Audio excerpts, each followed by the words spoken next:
अस्सलाम वालेकुम दोस्तों, मैं हूं आसिफ अली और आप देख रहे हैं आसिफ अली टीवी। दोस्तों, पिछली एक सदी में इंसान ने जितनी ज़्यादा और जितनी स्पीड से तरक्की की है, उसको देखते हुए ये अंदाज़ा लगाना कोई मुश्किल बात नहीं है कि हमारी प्यारी दुनिया 2050 में कैसी होगी। आज की वीडियो में भी हम आपको चंद ऐसी चीज़ें दिखाएंगे या डिस्कस करेंगे जो माहिरीन के मुताबिक आपको 2050 या फिर उससे पहले ही देखने को मिल जाएंगी। तो आपसे गुजारिश है कि वीडियो को आखिर तक देखिएगा। दोस्तों, अब तो ये अल्लाह के अलावा किसी को मालूम नहीं कि इंसान 2050 तक बाकी रहेंगे या नहीं। पर अगर दुनिया 2050 तक कायम रही तो आपको ऐसी हैरत अंगेज़ इजादात देखने को मिलेंगी जो आपका सर चकरा देंगी। जैसा कि हमारे यहाँ सबसे बड़ा मसला ट्रैफिक का है, जिसकी वजह से टाइम का ज़िया और एक्सीडेंट की शरह में इजाफा रोज़ बरोज़ देखने को मिलता है। पर बहुत सी कंपनीज़ का दावा है कि 2050 तक आपको ऐसी ऐसी कार्स देखने को मिलेंगी जो ज़मीन पर चलने के अलावा हवा में भी उड़ने की सलाहियत रखती होंगी। जेट एविएशन के मुताबिक अभी भी कुछ ऐसी कारों पर इक्का दुक्का एक्सपेरिमेंट किए गए हैं जो हवा में एफिशिएंटली उड़ सकती हैं और 2050 तक उनको मज़ीद ट्रांसफॉर्म और एडवांस बनाकर सड़कों पर लाया जाएगा। इसके अलावा बगैर ड्राइवर के चलने वाली कार्स पर तो काम बहुत तेज़ी से जारी है। दुनिया के अमीर शख्स एलन मस्क की कंपनी टेस्ला बगैर ड्राइवर से चलने वाली कार्स बनाने में यद तूला रखती है। उनका कहना है कि जब ये कार सड़कों पर आएंगी तो उनमें लगे एडवांस सेंसर्स की वजह से एक्सीडेंट की शरह तकरीबन ज़ीरो हो जाएगी, क्योंकि ये अपने आगे आने वाली किसी भी इंसान या गाड़ी को सेंस करने की सलाहियत रखते होंगे।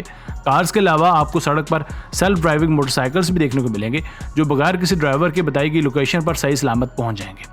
क्राइम रेट को मजीद कम करने के लिए हर शख्स को एक खास किस्म का आईडी कार्ड दिया जाएगा जो उसकी हर नकलो हरकत पर नजर रखेगा। किसी नाखुशगवार वाक़े की सूरत में पुलिस और बाकी सिक्योरिटी अदारों के लिए उस बंदे को ट्रेस करना बाएं हाथ का खेल होगा। ज़मीनी सफ़र के बाद अब बात करते हैं हवाई सफ़र की। हवाई जहाज़ तो पहले ही हमारे लिए सफ़र का इंतहाई आसान और लग्जरी तरीका है, पर आने वाले कुछ सालों में हवाई और बहरी जहाज़ों का साइज़ बहुत बड़ा हो जाएगा। आपको जहाज़ में ही 5 स्टार होटल वाली सारी सहूलियात दी जाएंगी।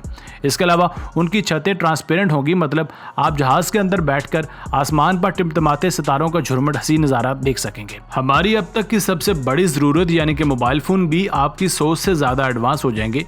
मोबाइल फ़ोन्स को ट्रांसपेरेंट बनाने पर काम किया जा रहा है। आपकी कलाइयों पर लगे इस ट्रांसपेरेंट फ़ोन को वाईफाई के जरिए भी चार्ज किया जा सकेगा। ट्रांसपेरेंट मोबाइल्स ना ही कभी गुम होंगे और ना ही उनको रिपेयर करने की ज़रूरत पड़ेगी। 2050 तक जहां हमारे लिए इतनी ज़्यादा सहूलियात होंगी, वहीं एक बड़ा मसला भी है जिसने माहिरीन को चकराए हुए है, और वो मसला है बढ़ती हुई आबादी को कंट्रोल करने का। एक अंदाजे के मुताबिक जहां इंसानी आबादी अभी 7 अरब है, वहां पर यानी 2050 तक ये बढ़कर 9 अरब हो जाएगी, जिसकी वजह से फॉसिल फ्यूल्स यानी पानी जैसी अजीज नेमत की किल्लत आए रोज़ एक नया मसला होगी। अभी तो बड़ी बड़ी बिल्डिंग्स बनाने में कई साल और बहुत सारा सरमाया लग जाता है, पर चीज़ को अब बहुत आसान कर दिया जाएगा। मार्केट में एक नई मशीन मुतारफ़ करवाई गई है जिसे 3D प्रिंटर कहते हैं, और ये कमांड पर कुछ भी बनाने की सलाहियत रखती है। छोटी सी पेंसिल से लेकर बड़ी बड़ी बिल्डिंग्स तक 3D प्रिंटर्स का इस्तेमाल तो अभी से ही जोर पकड़ने लगा है और बहुत सारी चीज़ों को इसकी मदद से बनाया भी जा चुका है। 2050 को अगर रोबोट्स का दौर कहा जाए तो शायद गलत ना होगा। आपको हर तरफ और हर फील्ड में इंसानों से ज़्यादा रोबोट्स काम करते नजर आएंगे। फिर चाहे वो हॉस्पिटल हो या फिर कोई रेस्टोरेंट, हर जगह रोबोट्स ही रोबोट्स होंगे। और 2050 जहां हमारे लिए इतनी ज़्यादा सहूलियात लेकर आएगा, वहां बहुत से मसाइल भी दरवाजे पर दस्तक दे रहे होंगे। जैसे कि रोबोट्स के आने से इंसानों की छुट्टी करवा दी जाएगी और आपको हर दूसरा इंसान बेरोज़गार मिलेगा, क्योंकि उनकी जगह रोबोट्स काम करेंगे। लोग भी इंसानों से ज़्यादा रोबोट्स को तरजीह देंगे, क्योंकि एक तो रोबोट्स थकते नहीं है, दूसरा इनको तनख्वाह भी नहीं देनी पड़ती, और तीसरा ये कि ये काम में गलती भी नहीं करते। 2050 में इतने ज़्यादा सहूलियात के आ जाने की वजह से इंसान सुस्त और काहिल हो जाएगा। हमारे सारे काम तो गैजेट्स ही कर देंगे, इसलिए हमें कुछ करने की ज़रूरत नहीं होगी।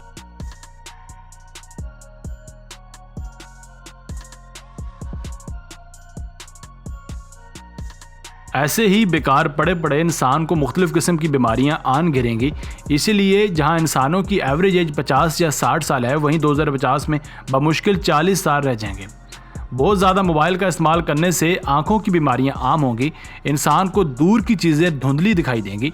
ग्लोबल वार्मिंग की वजह से ज़मीन से पर बहुत बड़ी माहौलियाती तब्दीली वाक़ होगी, जिसमें ज़मीन का दर्जा हरारत बहुत ज़्यादा बढ़ जाएगा, और ग्लेशियर्स पिघलने की वजह से समंदर में पानी की सतह इतनी बुलंद हो जाएगी कि मालदीव्स जैसे खूबसूरत मुल्क और कई और जज़ायर भी पानी में डूब जाएंगे।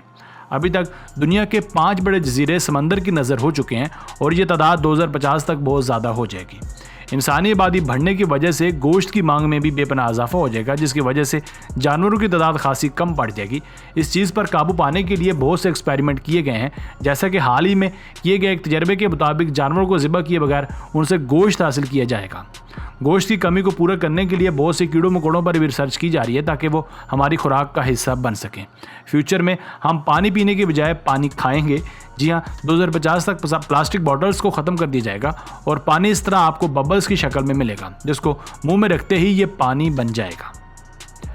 तो बस यहीं तक थी आज की वीडियो। आपके ख्याल में 2050 तक हमारी दुनिया में कौन कौन सी तब्दीलियाँ रूनमा होंगी, हमें कमेंट सेक्शन में ज़रूर बताइएगा। अगर वीडियो पसंद आई हो तो वीडियो को लाइक और चैनल को सब्सक्राइब कर दीजिए। आपका बहुत शुक्रिया। मिलते हैं एक नई वीडियो के साथ। Keep watching Asif Ali TV.